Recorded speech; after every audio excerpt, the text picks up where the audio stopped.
What is going on in the underworld? Welcome back. This is Sean's Take. My name is Sean Redmond, and today my take is on Kaos, episode 4.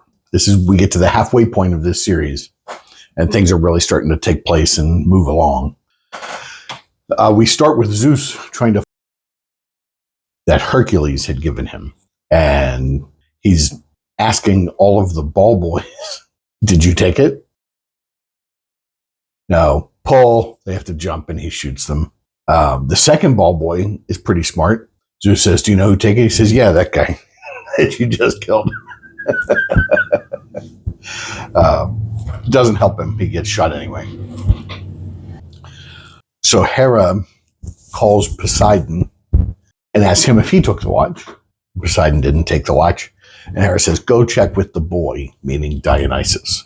I do think it's funny. And have you noticed, do you care that, this show was made currently, right now, but the reality that it's taking place in has wireless phones with antennas that you have to extend.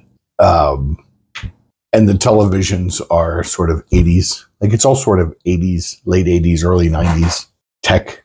I don't know why it struck me, but Poseidon did the thing with the antenna, and he was talking, and he just went like, he turned the phone like that and pushed the antenna closed with his head.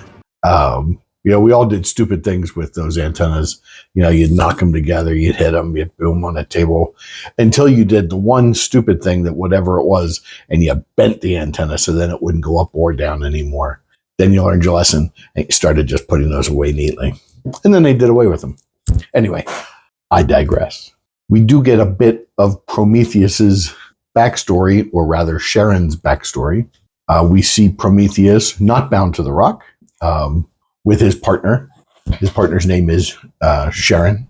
Now, Charon in Greek mythology is the ferryman that transports people across the River Styx. So Prometheus says, Zeus is coming for me. You have to promise me that someday you're going to have to protect somebody, and you'll know them by their mark. And he makes Charon promise. And as soon as he promises, he kills him and sends him to the underworld. So Poseidon meets with Dionysus, of course, at the aquarium. Where else would you meet with Poseidon? Why'd you take the watch? And Dionysus tells him the truth, that he traded the watch to get Orpheus into the underworld. And Poseidon is furious. If Orpheus succeeds and brings someone out, Zeus will try to destroy everyone. In the meantime, he tells Dionysus to get the watch back and return it to Zeus before he kills everybody looking for it. So Dionysus does go and steal a replacement. Basically the same. I think, to me, it looks like a Casio digital watch from like 1980. Let me know what you think. That's what it looks like to me. It's one of those Casio watches. Hercules could have done better. And then he goes to Olympus and says, hey, I found this by the gate. Were you looking for this? And he returns the watch to Zeus, which of course saves the lives of the rest of the ball boys. So Zeus has formed a 2-part war plan to get the humans back in line. And part 1 is natural disasters. And he'll follow that by subtly sowing enmity. I have a hard time with that word. Dionysus does try to convince him that some of the humans are fun to be around. And Zeus reminds Dionysus that Dionysus, is not human. And we get to the underworld with Orpheus and Anatoly, I think is his name, the father of the child that's also trying to bring out his, the guy that's trying to bring out his child. And they land, they forge a pact because Anatoly's wife made Orpheus promise that he would help. So they form a pact to go through together. They get to the water's edge, and we see Charon in his boat, and he offers to take them across. And halfway across, he stops and says, I will take one of you, but not both. And after a little bit of cajoling, I guess, Orpheus realizes where they are. It's another kind of test. And he begins the fight with Anatoly. And Anatoly is beginning to get the better of Orpheus when Charon sees the cut in Orpheus's hand that was made by the Fate throwing the knife through his hand and then pulling it out and stabbing it back in. It puts the mark. And it is, in fact, the mark that Prometheus asked him to look out for however long ago. And so Charon picks up Anatoly and throws him in the water where he's devoured by whatever that water monster is. And Orpheus gets across the River Styx. Persephone leaves a message for Zeus letting him know that there's a problem in the underworld and that a soul has escaped. And then Hades forces her to delete the message so that Zeus won't hear it, saying he'll deal with it. And Persephone asks how a soul could disappear and worries it's the start of something. Hades does take blame and says it's his fault and that he'll handle it. He's been monitoring the nothing. Just don't tell Zeus.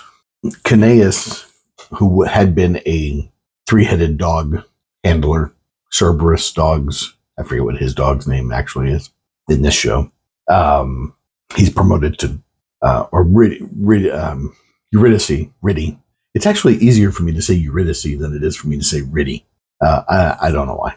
I think because it took me so long to learn how to say Eurydice, I refuse to not use it. Given the job as a diver, working alongside Kaos,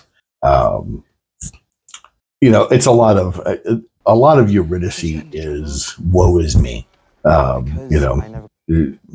It's Eeyore from Winnie the Pooh. Everything's gloomy, everything's bad, everything happens to me.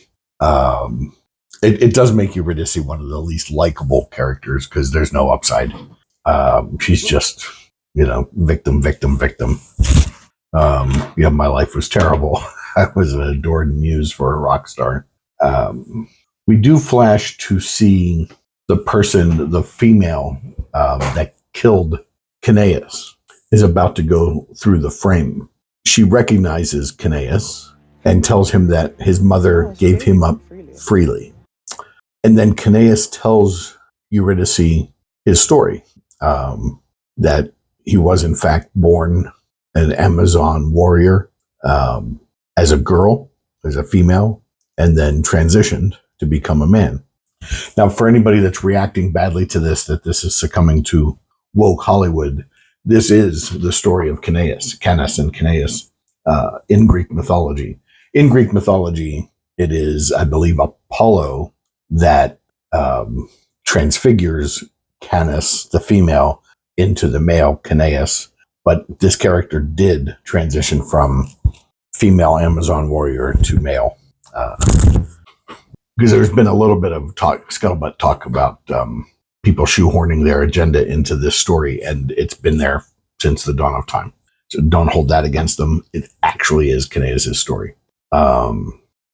Eurydice does complain that she can't taste the food, and Kaos admits that everything's like that, and even the cigarettes are like that. Like you can't. It's like no man's land for everything. Nothing tastes like it should. Kaos does run across Nax. Nax was just killed by the Minotaur in the labyrinth in Crete. So later that day, Nax runs away from Kaos when he's not looking. And later, Kaos and Riddy spot Nax. He is captured by the guards, and they take him to a secret prison. And Kaos decides they have to help him. And after sneaking into that prison, they discover the lifeless stone bodies of people who have been sent through the frame. So now we have a pretty big something, or rather the nothing. So people are going into the water, submerging in the water and going through the frame and ending up in the nothing that you access through this trapdoor. It's like a Bilko door in the underworld. So that's a pretty big thing in the underworld. And that's where we sort of leave this episode. So there's a lot sort of happening and pieces being positioned around. We have Dionysus with the fake watch now. Zeus is happy he has his watch, but he's going to find out it's a fake. There's no way he can't. Orpheus has made the transit, the journey across the River Styx. He's passed, I guess, the first test. He's gonna, and we see Eurydice, who is furious with hatred towards Orpheus for taking her coin, and she's growing closer to Kaos. And wedding vows are till death do us part, and death has parted them.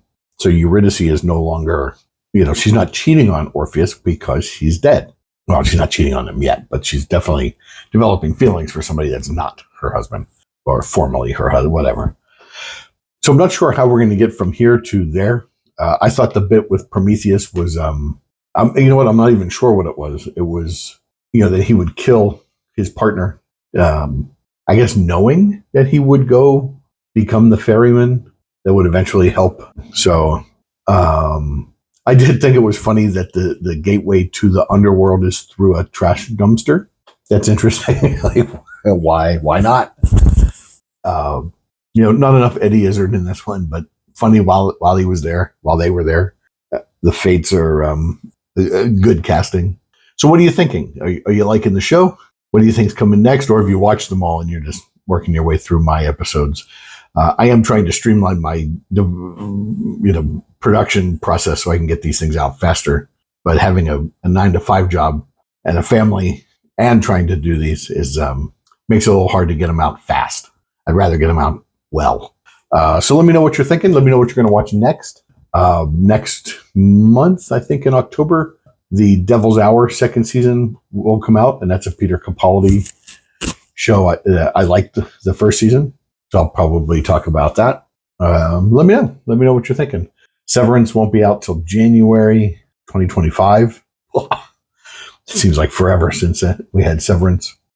But okay, let me know in the comments what you're thinking of Kaos and Jeff Goldblum as Zeus. And